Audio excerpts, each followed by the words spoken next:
Hey everyone, Derpy here, back with another Battle Pirates video. Now this one is a little different than most of the videos I make. I'm not showing you how to build a ship or hit a target or some other concept of the game, but I'm going to talk about something pretty important, and that is the progression model, or lack thereof, in this game. I'm going to talk about the Forsaken mission, the base, PvP, and then some possible solutions, and at the end, draw it all together and talk about how it impacts you. So let's go ahead and get started with Forsaken missions. And we're all going to analyze this through the eyes of a returning player or a new player to the game. So first of all, the Forsaken mission. Let's look in target and see what ships we need to be using.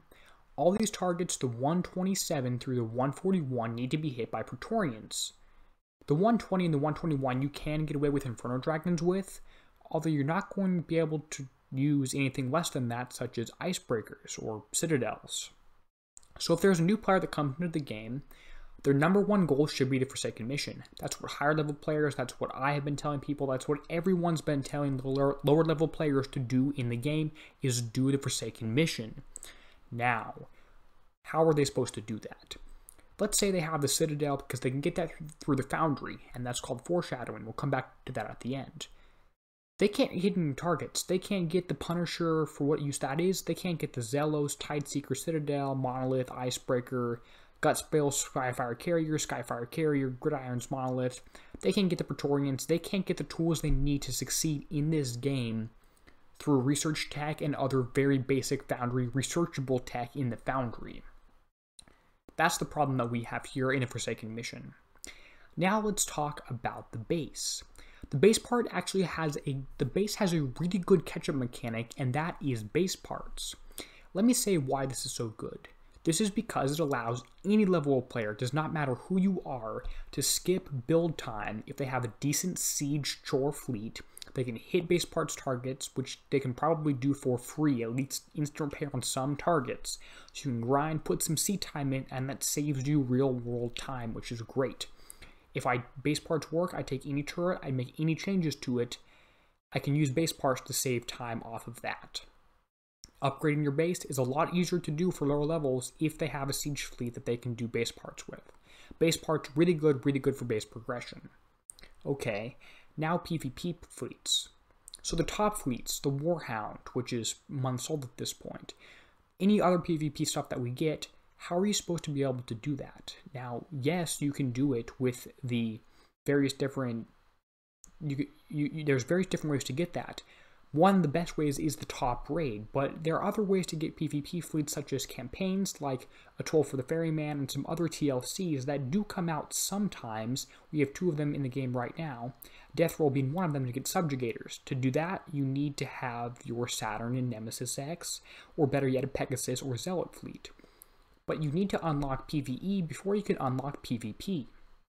Okay, now let's talk about what this means for you and how this impacts you, and why we should all care, all players in this game should care about the experience of lower and returning levels. And that's because unless we have new players to this game is going to die and we are playing a dead game. What do I mean by that? Well, we all need to have fresh blood in this game, fresh players to hit, fresh people to join our alliances and build up and start being competitive players. Start getting into PvP, start spending money, start participating in other parts of the game. But they can't do that. And we are seeing our player numbers declining, and we need to have more of that back. We need to have it stay a strong, healthy game.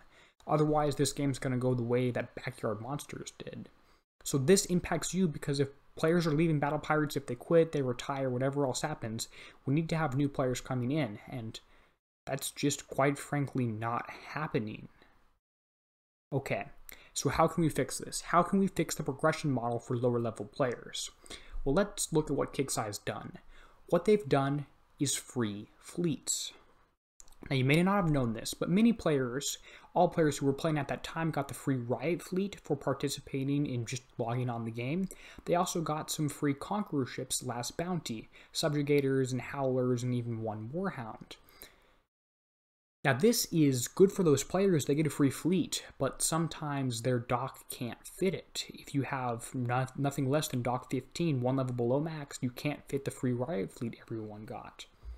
So how are you supposed to do that, level up your dock? Well, you can do it easily if you have a siege fleet to get base parts, but you can't get a siege fleet for base parts unless you're able to participate in the Forsaken mission with a good Forsaken mission fleet, like the free one they have out here, which you also need a level 15 dock to have any sort of hope of using, otherwise it will be overweight and you can only use maybe one ship at a time, which yes, is enough to do the 121 target for 150 Forsaken mission points. And Kixeye also has given out a free Praetorian fleet to any player who doesn't have the Praetorian already, who goes on Kixeye forums, asks and PMs Kixeye CM Gilly.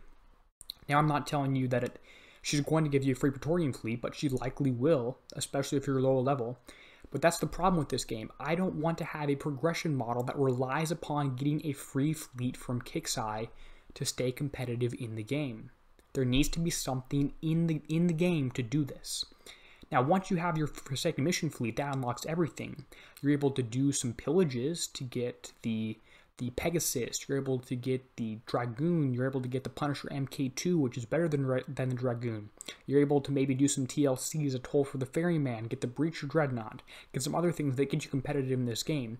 So the Praetorian fleet really is the key, or whatever is the top Forsaken mission fleet is the key to unlocking everything else. But how do you get that? I don't like that it's whoever knows enough to go on forums and ask CM Gilly to do it. It needs to be bigger than that. It needs to have some other way for players to catch up. Now here's my solution to this, and you'll know this if you clicked on the video already because it's going to be the thumbnail, but my solution is the Foundry. Now, you may be saying the Foundry, that's years old. No one cares about that. It was abandoned. Quite frankly, it shouldn't have been. They should keep using it here. So we have ships like the Apollo that's available. Why not add tier 6 and tier 7, tier 8? Get up to the Pegasus, get whatever up N-1, get to the best hull -1 that you can research. Spend 3 days, 4 days, a week of just research and Playdol resources that we all got from using Seawolves on the level 40 salvages. Let us get the Icebreaker, Inferno Dragon, Praetorian even in the progression model in the Foundry. You can build a basic Praetorian with some stuff that you get just from TLCs or regular campaigns, or maybe even lower tiers of the Forsaken mission. You can hit maybe a 120, but give us Praetorian that we can unlock here, and maybe also some components for it. Maybe even once you even get that ship, you get one free ship built for you, at least if it's below a certain tier. And that threshold for every tier needs to add one every time. Whenever there's a new garrison hull, add in the slightly older one to that. Like in Siege, when the Punisher MK2 came out, add Dragoon N-1, add that back in, because who uses Centurions anymore? There's no point to it. Add in the next hull as this as a possible catch-up mechanism.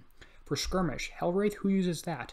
Let's add in the Riot, let's add in something else that players can actually use in this game so there's some sort of progression model other than just giving out free fleets. Because that's not healthy for the game. This matters to everyone and will impact everyone. We need players to be playing and the game to stay healthy so that we are all enjoying it and all having fun. But new players, returning players, they're going to come back and see all this stuff that they can't possibly catch up to. Now, PvP is a long shot, but let's start out with PvE, and instead of giving players free fleets, let's build an actual progression model into the game. But hey, that's just my 2 cents. And as always, this is Derpy, signing out, helping you be a better pirate.